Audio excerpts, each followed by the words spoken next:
So this article is brought to you by my sponsor, DisplayRide, the rideshare monitoring platform. I'll also go into a little bit more detail after the video.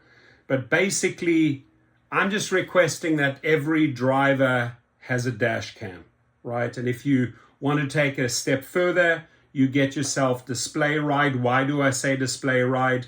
Because whatever happens in those four walls within that car, right, it's uploaded into the cloud. So if you want to do your crap or your shenanigans or hurt this individual, too late. The police have it.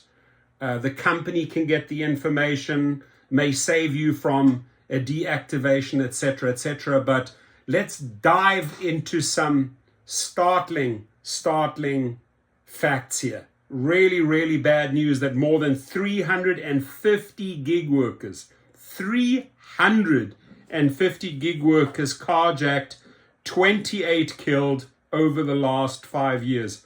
And I ask you, share. Sharing is caring here, because the more pressure you put on the companies in social media, whether it's on Facebook, Twitter, or YouTube, the more we connect with the public, the more we educate the public that they are not doing anything about carjackings. They don't care how many drivers are killed, right? And these are sad facts, my friends, and they got to be shared. And again, I appreciate the CEO of DisplayRide sharing this article with me. Meanwhile, Uber confirms 24,000 alleged physical assaults and threatened assaults against its drivers from 2017 to 2020. Isn't it interesting that this is written by Dara Kerr, not to be confused with the a-hole Dara Khosrowshahi. By the time the ambulance arrived, Brandy Littrell said she didn't know how many times she'd been shot. As the paramedics carefully cut off her clothes, they counted 7 times. She said she was hit in her leg, stomach, arm, breast, neck, and back. The impact of the bullets broke her shoulder and bruised a lung. Littrell was driving for Lyft when she picked up a passenger around noon on November the 2nd, 2021, in a tree-laden suburb of Jackson, Mississippi. Shortly after the ride began, the passenger, whose name in the app was D-Town, remember his name is D-Town, no real name, they haven't changed that yet, they haven't made an effort to bring in real names, but D-Town was the individual, held a gun to Littrell's head and told her to get into the back seat, she said. He drove to a forested area, forced her to walk into the woods, told her to get on her knees, and repeatedly shot her. Then, she said, he took off with her black Dodge Journey. Ladies and gentlemen, another carjacking. And before I carry on, I leave this up to you, whether you want to go out and take care of yourself, and maybe if you have to, take care of business, right? Don't let the companies dictate what you can and what you cannot do.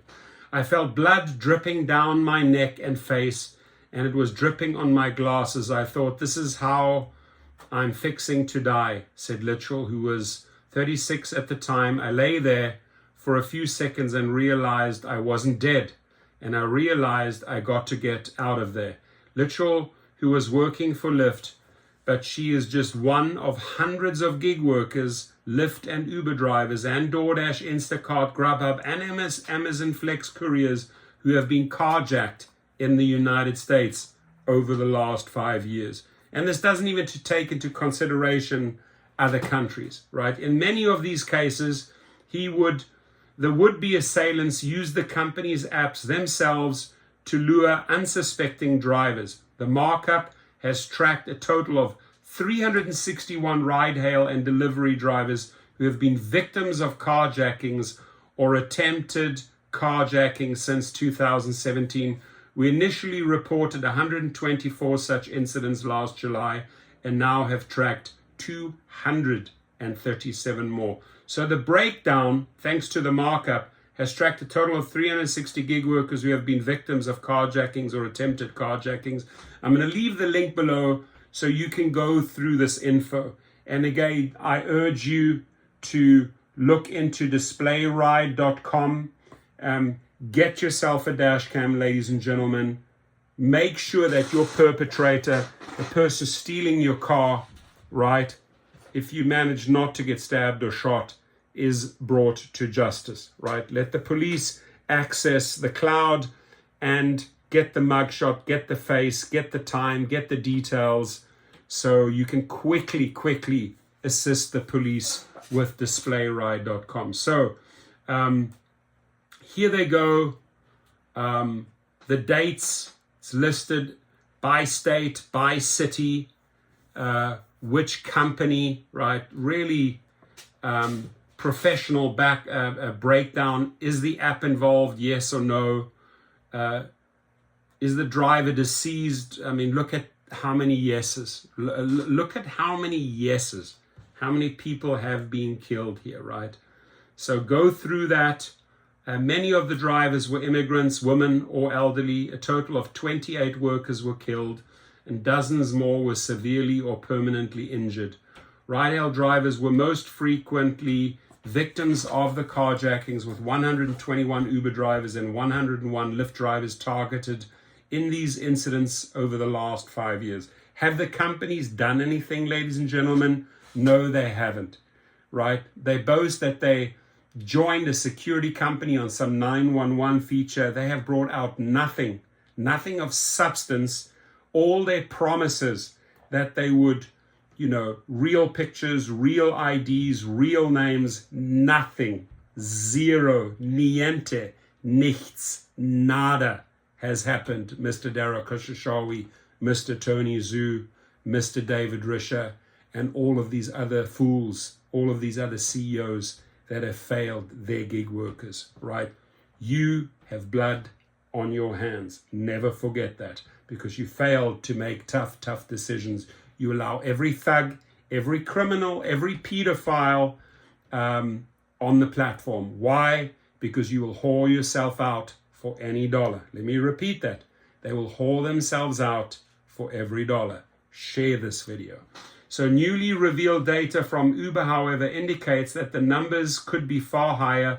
Uber has produced at least 24,000 safety reports, I'm sure they're way more, that involve physical assaults perpetrated against its drivers by passengers from 2017 to 2020, according to a plaintiff's motion filed on July the 11th in a federal wrongful death lawsuit against the company. Uber spokesperson, here we go. Uber spokesperson Navideh Forghani confirmed to the markup that the company provided the 24,000 incident reports in the case. Those safety incident reports are among tens of thousands of pages of discovery in the suit, which are under seal. In a response to the motion, Uber's lawyers confirmed the company has provided more than 70,000 pages of safety incident reports in the suit. You didn't have to provide those 70,000 pages. Those people didn't have to die, fools like Mr. Navideh Forghani, right? They wouldn't have had to die. You wouldn't have had to produce those pages had you done your work, and that is to keep drivers safe. It's unclear how many of the 24,000 incidents were carjackings. The details are confidential, but this is the first time the number of alleged assaults against Uber drivers has been made public, 24,000. And it provides a behind-the-scenes glimpse into the high rate of these attacks. Uber is being sued by the family of a driver who was fatally stabbed by two passengers during an attempted carjacking in Washington in December 2020. The driver, Cherno Cisse, was a 28-year-old immigrant from Gambia. The case is pending trial later this year in U.S. District Court for the Western District of Washington at Seattle. While we were unable to comment on pending litigation, we can't imagine the pain and loss Mr. Cisse's family feels, said Uber's Forghani. Mr. Forghani, I don't believe a damn word you say that you've uttered there, because you don't do anything about the problem. You don't do anything about the virus, right? So shame on you for trying to even utter those words, Forghani. She added that for carjackings of Uber drivers overall, we want to make sure it's clear how seriously we take this issue and its impact on drivers and their families. So I'm going to carry on here. Lyft spokesman Gabriela Condarco-Caseta said safety is fundamental to Lyft. Don't write that bullshit. Don't give that bullshit if you don't live up to that phrase, dear Lyft spokesperson, right? So I don't believe a word that Gabriela Condarco or what's his name, Forghani or whatever their name. What is their name here? Let's get this name. Navideh Forghani. I wonder what this person looks like. Navideh Forghani. Who are you? Who is the person that's failing drivers here? Let's find out who Forghani. Forghani probably seems to forget very, very quickly. Corporate communications manager. There she is. That lady looks Persian. I'm not sure. Taking a guess. But you failed us, Navideh Forghani. And maybe you guys should put her name in the tweet or in the Facebook. You failed us, right? Let's out her. Let's expose this woman for who she is, right? She's a failure. Now, while we are unable to comment on pending litigation, we can't imagine the pain and loss the family feels, says Forghani. BS. Lyft spokesman Gabriela Condarco, safety is fundamental to Lyft. BS, right? So hundreds of carjackings, Uber and Lyft drivers and gig workers for the companies have little say in how the apps assign them passengers or delivery jobs, and they typically don't know the ride's destination until they accept the fare. If they decline rides, the companies can issue penalties. Additionally, the app platforms tend to use bonuses and incentives, urging drivers to work long hours and often into the night, making them especially vulnerable to crimes like carjackings. The less voice and self-determination you provide to workers, the more tenuous the situations that workers are placed in, said Michael Maffey, assistant professor at Cornell who focuses on gig work. Thank you for standing up for drivers, sir. Right? And let me just remind the audience of who this chick is, right? So, Cesar frequently worked long hours because he was saving money to start his own business. According to his family's lawsuit, it was around 9 p.m. On a Sunday when he got the ding on his Uber app to pick up Stephanie Taylor. Almost immediately after the two passengers got into his car, they attacked him with a knife, stabbing him in the head and neck. Right? Again, should have been captured on display, right? Cesar probably became unconscious within seconds and then died shortly after, said the medical examiner in a probe course statement that the markup obtained from the police department. Police departments across the country have reported an overall surge in carjackings over the past couple of years, but some departments like those in Chicago, Minneapolis, and Oakland say gig workers have been specifically targeted. Last fall, for instance, the Minneapolis Police Department issued a warning that reported nearly 50 carjackings of Uber and Lyft drivers over a 2-month period. We're very concerned about the safety of these drivers, Officer Garrison Parton said. More than 198 of the carjackings and attempted carjackings we tracked have taken place since. While ride-hail drivers were most frequently targeted, 1 Instacart, 2 Grubhub, 2 Amazon Flex, and 10 DoorDash couriers were also victims, according to local news and police reports. Along with Minneapolis and Chicago, Other cities with high rates of gig worker carjackings include Atlanta, Cleveland, St. Louis, and Washington, D.C. Our data isn't comprehensive, however. Most police departments don't gather statistics on carjackings, specifically against gig workers, and the gig companies have repeatedly declined to provide their own data on carjackings. The markup compiled its database through police reports and local news articles that cite police reports and by conducting interviews with drivers. Share this video, my friends. DoorDash spokesman Julian Crowley said that anytime a DoorDash worker is the victim of a crime, it is a tragedy, and we do everything we can to support law enforcement. Really, you do everything you can to prohibit that death or that carjacking.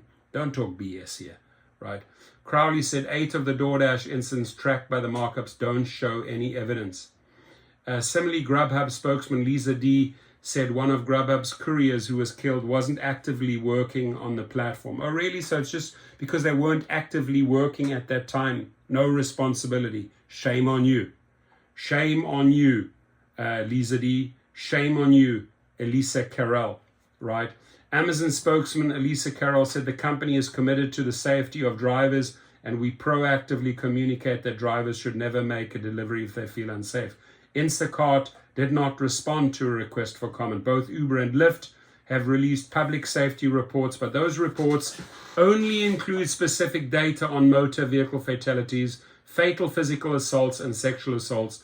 The reports include incidents to both passengers and drivers. The public reports don't include any other type of assault or attempted assault, such as non-fatal shootings, robberies, and carjacking. Can you imagine if we add those figures to that total? Uber's 24,000 safety incident reports, however, are the company's internal count of all other alleged physical assaults that aren't included in the company's public safety reports. And those 24,000 incidents specifically detail alleged physical assaults or threats of assaults on drivers by passengers. It's unclear fatal physical assaults are also included within these incidents. In the plaintiff's motion in Kesey's case, attorney Corey Jakulich wrote that Uber acknowledged in a still sealed document that there was a surge in carjackings against Uber drivers, which began before the end of 2020. She added that the sealed document shows the company's system for recording safety incident reports was designed so as to seriously undercount the incidence of carjackings, obscuring from Uber's data analytics system the magnitude of the problem. Uber's Forghani didn't respond to questions about these claims because you can't. You're full of BS, Forghani. Forghani forgets. Last month, a group of US senators sent letters to Uber, Lyft, DoorDash, Instacart, and Grubhub asking them for data on worker safety incidents over the past 5 years. In responses to the senators, DoorDash, Instacart, and Grubhub didn't provide any data, and Uber and Lyft both referred to their previous safety reports, the most recent data of which was from 2020. Under Lyft's current guidelines for its safety reports, it wouldn't have included the attack on Literal, lured through the apps. Both Literal and Kesey were matched with their assailants through the ride-hail apps. According to the data collected by the markup, the majority of the ride-hail carjackings, at least 182 or 56% reportedly, took place after drivers were paired with their would-be assailants through the company's apps. In both Literal's and Kesey's cases, the suspect used fake names. D-Town and Stephanie Tyler were bogus, and other false information on the apps. While drivers, so if you summons that vehicle as Stephanie Tyler, and you could actually ID the person or have them upload a picture and you can see a male's face, AI should catch the fact that, hey, hang on, you don't look like a Stephanie Tyler. You don't look like a female. And we've made these suggestions in the past. You have the software from the Israelis. It's all out there, right? You demand that from your drivers that they upload their pictures. But you didn't, in this case, demand it from the two killers, right, who disguised themselves as Stephanie Tyler. Shame on you, companies, for failing drivers. So the two people who carjacked Kesey created an Uber account just 13 minutes before they requested the ride, according to the police departments. The suspects used an unverified form of payment, and the false Stephanie Tyler name to open the account. In a dark section of Renton Road, they created an Uber account with a fake name and an email they both disavow for the purpose of hailing a stranger. In both Kesey and Little cases, the suspects were found and charged.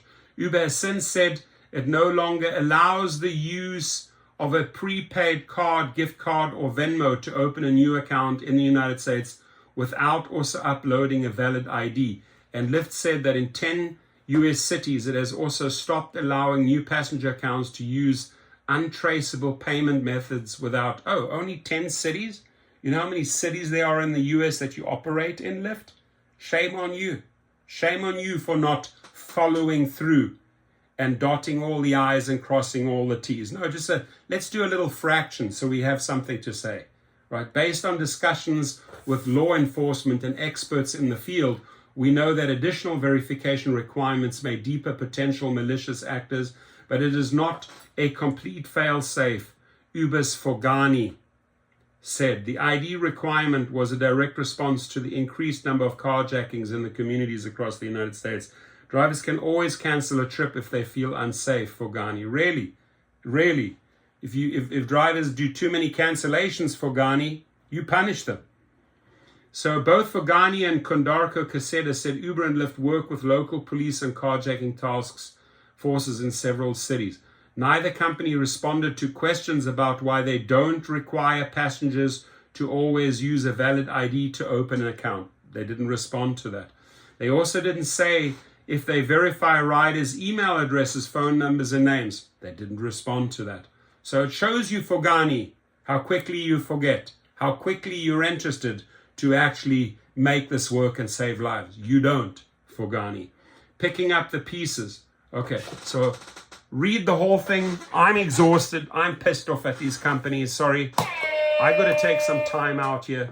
Make 100% sure you go out and get your display ride right. Please read the entire article. The link is going to be below. I appreciate the sponsor Display Ride supplying this. I appreciate the thorough work and your writing by Dara Kerr, not to be confused with arsehole Dara Khosrowshahi, right?